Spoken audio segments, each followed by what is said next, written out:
ऑडियोरा में आपका स्वागत है, जहां हर दिन हम आपके लिए नई किताबें लेकर आते हैं। आज की ऑडियो बुक है द साइलेंट पेशेंट। चलिए, आज हम एक ऐसी पहेली को सुलझाने की कोशिश करते हैं जो एक कत्ल से शुरू होती है और एक गहरी खामोशी पर आकर ठहर जाती है। एक कामयाब पेंटर जिसकी जिंदगी में सब कुछ परफेक्ट था, अचानक एक रात अपने पति के चेहरे पर 5 गोलियां दाग देती है और फिर कभी एक शब्द नहीं बोलती। आखिर क्यों? चलिए जानते हैं। एलिसिया बेरेंसन, एक ऐसा नाम जिसे कला की दुनिया में हर कोई जानता था। वो एक मशहूर पेंटर थीं जिसकी जिंदगी बाहर से देखने में एकदम परफेक्ट लगती थी। एक कामयाब करियर, लंदन के सबसे पॉश इलाकों में से एक में शानदार घर और एक बेहद प्यार करने वाला पति गैब्रियल, जो खुद एक फैशन फोटोग्राफर था। सब कुछ सही था, एकदम किसी सपने जैसा। और फिर एक रात उस सपना एक भयानक हकीकत में बदल गया। 25 अगस्त की वो रात उस साल की सबसे गर्म रातों में से एक थी। देर रात करीब 11:30 बजे एलिसिया के पड़ोसियों ने गोलियों की आवाज सुनी। जब पुलिस उनके घर पहुंची तो दरवाजा खुला था। अंदर घुप अंधेरा था, लाइट का एक भी स्विच काम नहीं कर रहा था। पुलिस वाले टॉर्च की रोशनी में जब लिविंग रूम तक पहुंचे तो उन्होंने जो देखा वो दिल दहला देने वाला था। गैब्रियल एक कुर्सी से बंधा हुआ था और उसके चेहरे पर 5 गोलियां मारी गई थीं। दीवार पर खून और दिमाग के टुकड़े बिखरे हुए थे और वहीं पास में एलिसिया बेरेंसन खड़ी थी, एकदम खामोश, किसी पत्थर की मूर्ति की तरह। उसके हाथ में बंदूक नहीं थी, वो जमीन पर पड़ी थी, लेकिन उसके कपड़ों पर खून के धब्बे थे। उसने अपनी कलाई की नसें भी काट ली थीं। पुलिस ने उसे तुरंत हॉस्पिटल पहुंचाया, जहां उसकी जान तो बच गई, लेकिन उस रात के बाद एलिसिया ने एक भी शब्द नहीं बोला। उसने अपने पति को क्यों मारा? उस रात असल में हुआ क्या था? ये सवाल सबके जहन में थे। मीडिया, पुलिस, जनता, हर कोई जानना चाहता था, लेकिन एलिसिया खामोश रही। उसकी ये खामोशी इस कहानी को एक आम घरेलू झगड़े से कहीं ज्यादा बड़ा बना चुकी थी। ये एक रहस्य बन गया था, एक पहेली। अदालत में भी वो चुप रही। उसने ना तो अपना गुनाह कबूल किया, ना ही खुद को बेगुनाह बताया। आखिरकार उसे मानसिक रूप से बीमार मानकर नॉर्थ लंदन के एक secured psychiatric unit the Grove में भेज दिया गया। और फिर गिरफ्तारी के बाद एलिसिया ने सिर्फ एक बयान दिया, शब्दों से नहीं बल्कि अपनी कला से। उसने एक सेल्फ पोर्ट्रेट बनाया, एक पेंटिंग, जिसमें वो अपने स्टूडियो में न्यूड खड़ी थी। हाथ में एक पेंट ब्रश था जिससे लाल रंग टपक रहा था, जैसे खून। और उस पेंटिंग का उसने एक नाम दिया, एल्सेस्टिस। तो ये थी एलिसिया बेरेंसन की कहानी, जो एक जीती जागती पहेली बन चुकी थी। हर कोई उसके बारे में बात कर रहा था, लेकिन उस शोर के बीचों बीच एक गहरी खामोशी थी। अब कहानी में एंट्री होती है हमारे नैरेटर की, थियो फेबर। थियो एक साइकोथेरेपिस्ट था और वो उन कुछ लोगों में से एक था जो एलिसिया के केस से बुरी तरह फैसिनेट हो चुके थे। उसे लगता था कि एलिसिया की खामोशी के पीछे एक बहुत बड़ा सदमा छुपा है और वो उस सदमे को समझना चाहता था, उसे ठीक करना चाहता था। असल में थियो की अपनी एक कहानी थी। उसका बचपन बहुत मुश्किलों भरा था। उसके पिता बहुत गुस्सैल और हिंसक थे, जो उसे बिना किसी वजह के बुरी तरह मारते पीटते थे। उस खौफ ने थियो के मन में एक गहरा डर और एंग्जाइटी भर दी थी। यही वजह थी कि वो खुद को समझने और ठीक करने के लिए साइकोथेरेपिस्ट बना, और शायद इसीलिए वो एलिसिया के दर्द को महसूस कर पा रहा था। उसे लगता था कि अगर उसे सही वक्त पर मदद न मिली होती तो शायद वो भी एलिसिया की तरह किसी अंधेरी दुनिया में खो गया होता। वो उसे बचाना चाहता था, उसे ठीक करना चाहता था। ये जुनून इस हद तक बढ़ गया कि जब उसे पता चला कि द ग्रोव में, यानी जिस साइकेट्रिक यूनिट में एलिसिया थी, एक थेरेपिस्ट की जगह खाली हुई है, तो थियो ने तुरंत फैसला कर लिया। उसने अपनी अच्छी खासी नौकरी छोड़कर द ग्रोव के लिए अप्लाई कर दिया, सिर्फ और सिर्फ एलिसिया का इलाज करने के लिए। जब थियो पहली बार द ग्रोव पहुंचा और वहां की कम्युनिटी मीटिंग में शामिल हुआ तो उसकी नज़रें सिर्फ एलिसिया को ढूंढ रही थीं, लेकिन वो उसे कहीं नहीं दिखी। वहां बहुत सी औरतें थीं जिनकी जिंदगियों का दर्द उनके चेहरों पर साफ झलक रहा था, मगर उनमें से कोई भी वो मशहूर खूबसूरत पेंटर एलिसिया बेरेंसन नहीं थी। और फिर उसकी नज़र पड़ी। एलिसिया ठीक उसके सामने बैठी थी, लेकिन उसे पहचाना नहीं जा सकता था। वो कुर्सी पर झुकी हुई थी, भारी दवाओं के नशे में, उसके लंबे लाल बाल गंदे और उलझे हुए थे, नाखून चबाए हुए थे और उसके चेहरे पर कोई भाव नहीं था। वो एक जीती जागती लाश लग रही थी। उसे उस हालत में देखकर थियो के सारे शक दूर हो गए। उसने तय कर लिया था कि वो कुछ भी करके एलिशिया को इस अंधेरे से बाहर निकालेगा। एलिशिया खो चुकी थी और थियो उसे ढूंढ निकालने वाला था। थियो ने अपना काम शुरू किया। उसने एलिशिया के साथ थेरेपी सेशन करने शुरू किए, लेकिन ये कोई आम सेशन नहीं थे। एलिशिया अब भी खामोश थी। वो बस कुर्सी पर बैठी रहती और खिड़की के बाहर देखती रहती। एक भी शब्द नहीं, कोई इशारा नहीं। थियो समझ गया कि अगर एलिशिया के मन तक पहुंचना है तो उसे उसके अतीत में उतरना होगा। उसे एक जासूस की तरह उन लोगों से मिलना होगा जो एलिशिया को कत्ल से पहले जानते थे। उसकी पहली मुलाकात हुई जीन फेलिक्स मार्टिन से, एलिशिया का पुराना दोस्त और उसकी आर्ट गैलरी का मालिक। जीन फेलिक्स ने बताया कि वो और एलिशिया आर्ट स्कूल के दिनों से दोस्त थे। उसने एलिशिया की तारीफों के पुल बांध दिए, बताया कि वो कितनी जिंदा दिल और टैलेंटेड थी। लेकिन थियो को महसूस हुआ कि जीन फेलिक्स गैब्रियल से कहीं ना कहीं जलता था। उसे लगता था जैसे गैब्रियल ने एलिशिया को उसे छीन लिया हो। इसके बाद थियो मिला मैक्स बेरेंसन से, गैब्रियल का भाई। मैक्स का रवैया एकदम अलग था। वो एलिशिया से नफरत करता था। उसने एलिशिया को एक शातिर औरत कहा जिसने उसके भाई की जिंदगी बर्बाद कर दी। लेकिन यहाँ थियो को एक चौंकाने वाली बात पता चली। मैक्स ने बताया कि ये पहली बार नहीं था जब एलिशिया ने खुद को मारने की कोशिश की थी। कई साल पहले अपने पिता की मौत के बाद एलिशिया ने एक ओवरडोज लेकर अपनी जान देने की कोशिश की थी। ये एक ऐसा राज था जो दुनिया की नज़रों से छिपा हुआ था। एलिशिया की खामोशी के पीछे की पहेली अब और भी गहरी और उलझी हुई लग रही थी। एक तरफ जहां थियो एलिशिया के अतीत को समझने की कोशिश कर रहा था, वहीं दूसरी तरफ उसकी अपनी दुनिया बिखर रही थी। थियो की एक पत्नी थी, कैथी, जो एक एक्ट्रेस थी। थियो को लगता था कि उसकी और कैथी की लव स्टोरी एकदम परफेक्ट है। वो कैथी से बहुत प्यार करता था और मानता था कि कैथी ने ही उसे उसकी मुश्किल जिंदगी के अंधेरे से बाहर निकाला था। लेकिन एक रात सब कुछ बदल गया। कैथी किसी काम से बाहर गई हुई थी और थियो घर पर अकेला था। तभी गलती से उसकी नज़र कैथी के लैपटॉप पर पड़ी जो खुला रह गया था, और जो उसने देखा उससे उसके पैरों तले जमीन खिसक गई। कैथी के ईमेल्स खुले हुए थे जिनमें वो किसी अजनबी आदमी से बातें कर रही थी। वो ईमेल्स बेहद पर्सनल और इंटीमेट थे, जिनसे साफ पता चल रहा था कि कैथी थियो को धोखा दे रही थी। थियो को यकीन नहीं हुआ। उसे लगा जैसे उसकी पूरी दुनिया, उसका पूरा भरोसा एक पल में टूटकर बिखर गया हो। वो कैथी से लड़ सकता था, उससे सच पूछ सकता था, लेकिन उसने ऐसा कुछ नहीं किया। उसने खामोश रहने का फैसला किया। अब एलिशिया का केस उसके लिए सिर्फ एक प्रोफेशनल उलझन नहीं रह गया था, वो अब खुद एक धोखे का शिकार था। उसकी अपनी जिंदगी में वही सवाल उठ खड़े हुए थे जिनके जवाब वो एलिशिया में ढूंढ रहा था। इस दर्द ने एलिशिया को समझने के उसके जुनून को और भी बढ़ा दिया। प्रोफेशनल और पर्सनल दुनिया के बीच की लकीर अब धुंधली पड़ने लगी थी। अपने दर्द को समझने के लिए थियो ने एलिशिया के दर्द की जड़ों तक जाने का फैसला किया। मैक्स से उसे पता चला था कि एलिशिया के पिता की मौत के बाद उसका ब्रेकडाउन हुआ था। इसलिए थियो सीधा कैम्ब्रिज पहुंचा, उस घर में जहां एलिशिया का बचपन बीता था। वो घर किसी पुरानी डरावनी हवेली जैसा था, जिसे देखकर ही एक अजीब सी घुटन महसूस होती थी। वहां थियो की मुलाकात हुई एलिशिया की आंटी लीडिया रोज और उसके कजन पॉल से।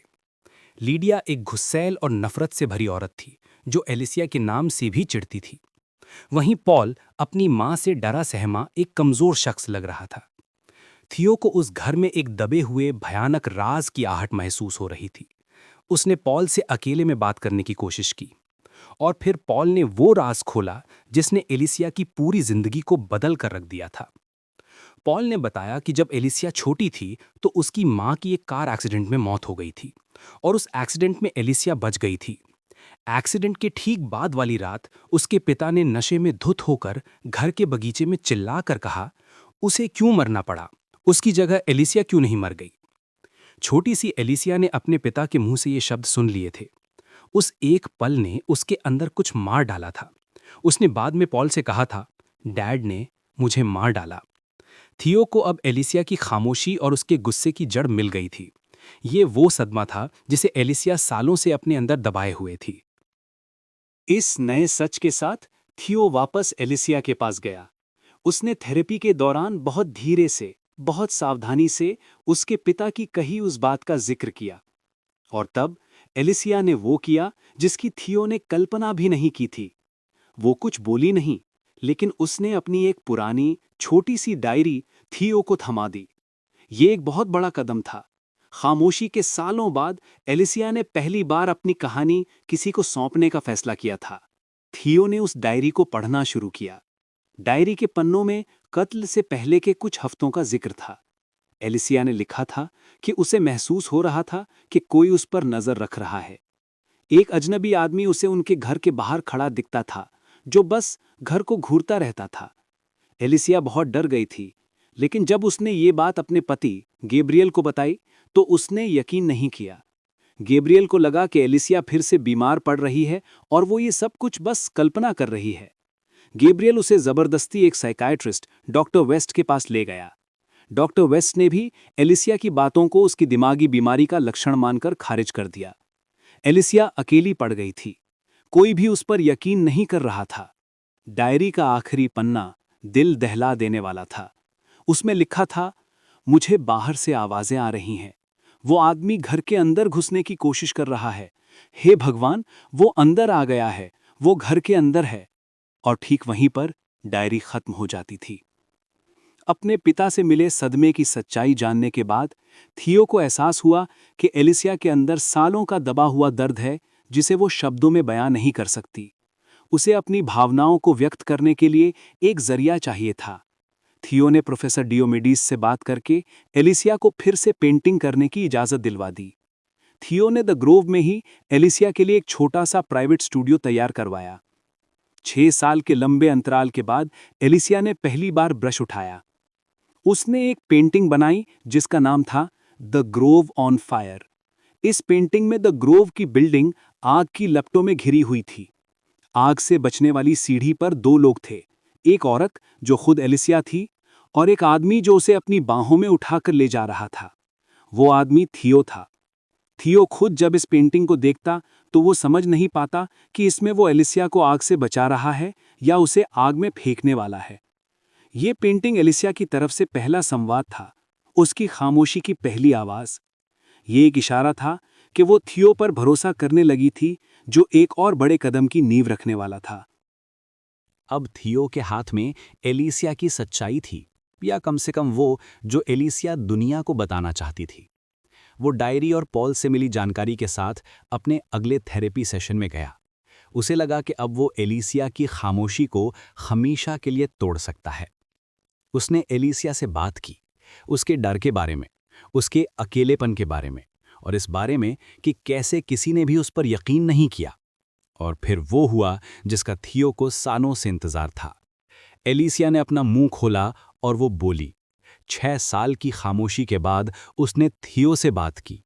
उसने थियो को वही कहानी सुनाई जो डायरी में लिखी थी, कि कैसे एक नकाब पहना हुआ आदमी घर में घुस आया था, कैसे उसने गैब्रियल को कुर्सी से बांध दिया और उसके चेहरे पर गोलियां चला दी। एलिसिया ने कहा कि वो बेकसूर है, उसने अपने पति को नहीं मारा। ये एक बहुत बड़ी जीत थी।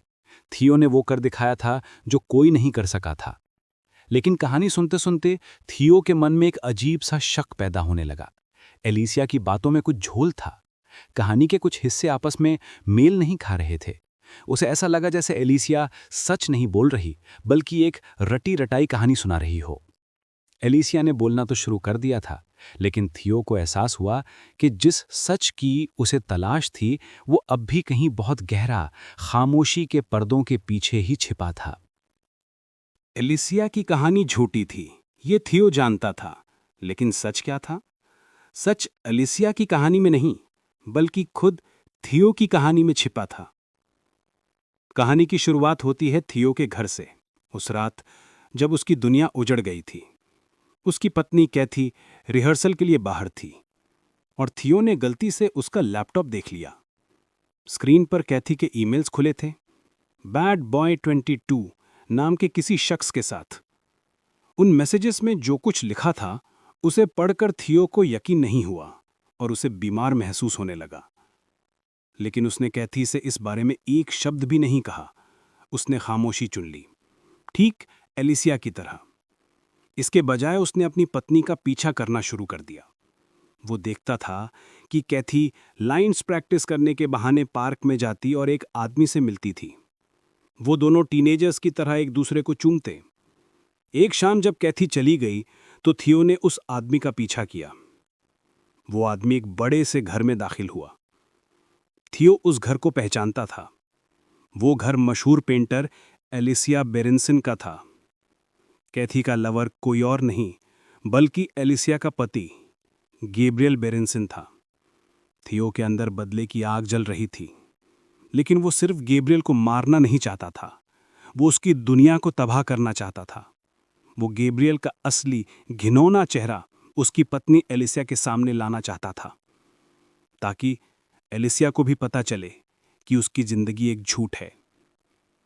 और अपने इस प्लान को अंजाम देने के लिए थियो ने गैब्रियल के घर पे नजर रखनी शुरू कर दी। वो सही मौके का इंतजार कर रहा था।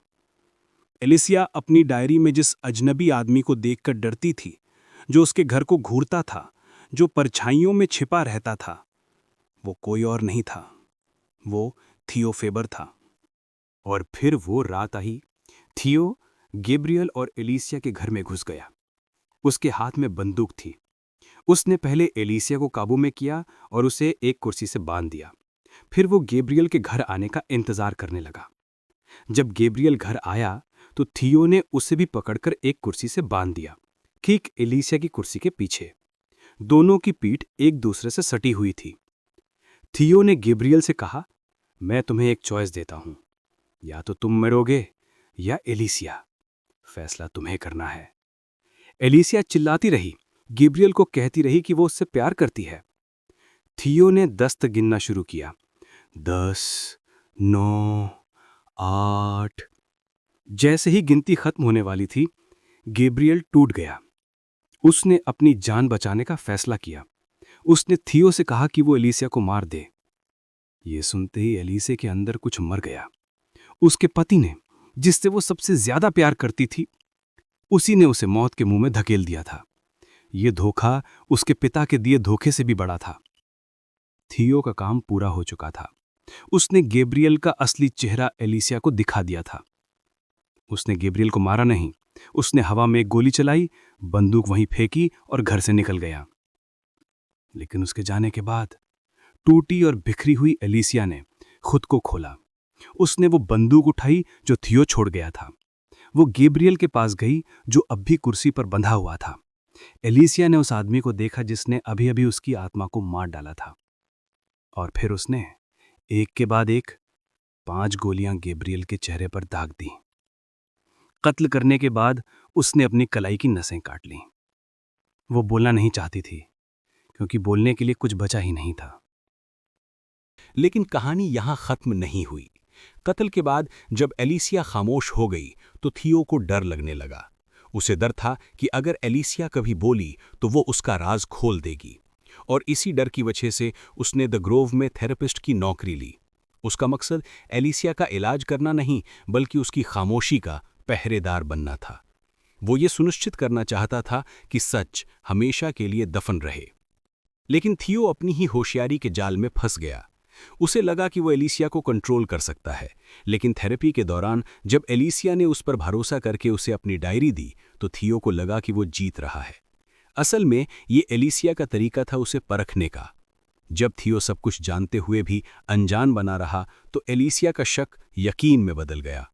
उसे थियो का बोला एक वाक्य याद आ गया जो उसने कत्ल वाली रात भी कहा था, मैं तुम्हें सच देखने में मदद करना चाहता हूं।